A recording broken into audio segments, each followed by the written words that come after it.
Alam mo, kahapon pala, kaya si DJ Marvel, parang litong-lito, umiiyak siya. Kala ko dahil napagalitan siya. Hindi. Dahil nung napanood daw niya yung Wawawi, bata pa daw siya. Kasama daw niya yung kanyang mga lola, lahat. Naiyak siya daw. Naalala daw yung lola niya. Kaya, na-appreciate ko siya. DJ Marvel, thank you ha. Okay, naiyak siya eh. Okay. Yan. Nag-OJT ka doon. Pero pakibigyan mo na ng mic. Ano ka mo? Kasi po nung 2010, dun po ako nag-OJT sa Wawawi.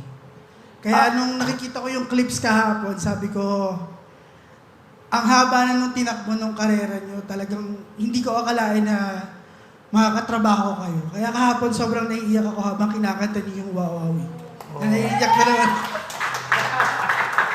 Hindi, doon siya nagtrabaho eh. During 2010. That was 20 years ago. In fact, mag-26 years na. Tama Di ba? So, ano ibig, ba't ka doon nag-OJT? Hindi ko alam. College po ako noon, tapos Saan? Saan ka nag-college? Sa CEU Manila po. Pareho tayo. Oh, nag-CEO ako. Hindi mo ba alam na ano ako doon? Cum laude? Cum laude ako sa basketball. Puro basketball ang ginawa ko doon. Okay? Oh, tapos? 2010, kailangan ko kasi ng 300 hours pa sa OJT ko. Tapos meron akong kaibigan po doon sa loob na nagpakilala sa akin sa isang boss, Ma'am Cathy Solis, kung naaalala niyo po, Cathy Solis ng PR ng ABS-CBN. Tapos nilagay po niya ako sa Wawawi for 3 months. Kaya naalala ko yung mga memories. Sabi ko, grabe, hindi ko akalain na makakatrabaho ko si Sir Willie dito, sa industriyang to. Kaya naging emotional na po ako kahapon during our opening. Ba't ka? Kaya totoo lang. Kaya ba't ka ba umiiyak? May problema ka ba? Kasi sinabi nga niya, nag-OJT po kasi ako. Ilang taong ka nun? 19 po. 19 years old. 45 ako nun eh. Nung nagsimula ako ng Correct, Wawawi. tama po. So, hindi, totoo. Nakikita mo na ako magtrabaho nun. Opo, opo. Nakikita mo na ako paano ano oras ako pumapasok sa ABS. Parang 7 or 8 nasa studio na po kayo. Rehearsal, mga ganun po. Di ba? Stricto na ba ako dati?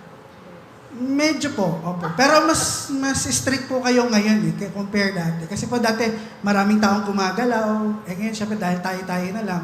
Mas strict po, very hands-on kayo ngayon sa trabaho. Kaya po... kaya pala. Thank you, Marvel. Dahil dyan, bibigyan ka ng jacket ulit. Pangalawa ko na to. Hanggang lima ka. Palapakan niyo po, DJ Marvel. Okay? Kaya hindi ko na siya, sabi ko, papasok na ako, ba't puro Wawawi? Miyak siya. May problema ka ba? Ano ba nangyayari? Naalala ko lang po, nag-OJT ako sa inyo. 19 years old pala siya noon. Kita mo ang buhay. Si Hipon, nagkwento siya, bata pa siya, pumipila siya sa Gilda ABS. Kasama lola niya. Mabigyan lang ako ng Kuya Willie ng cellphone. Masaya sa lahat ng mga kwentong yan. So, yan. Marami nang nabago ang buhay sa programang Wawawi, Willing Willie, Will Time Big Time, Will to Win, Wawawi ng GMA. At ito, mas maraming mababago at patutulungan ang Will Donario! Kaya tawag na tayo. Galing ha. Thank you, Marvel. Naila ka. Parang talagang gusto ko siyang dagdagan. Hindi, ng jacket ulit.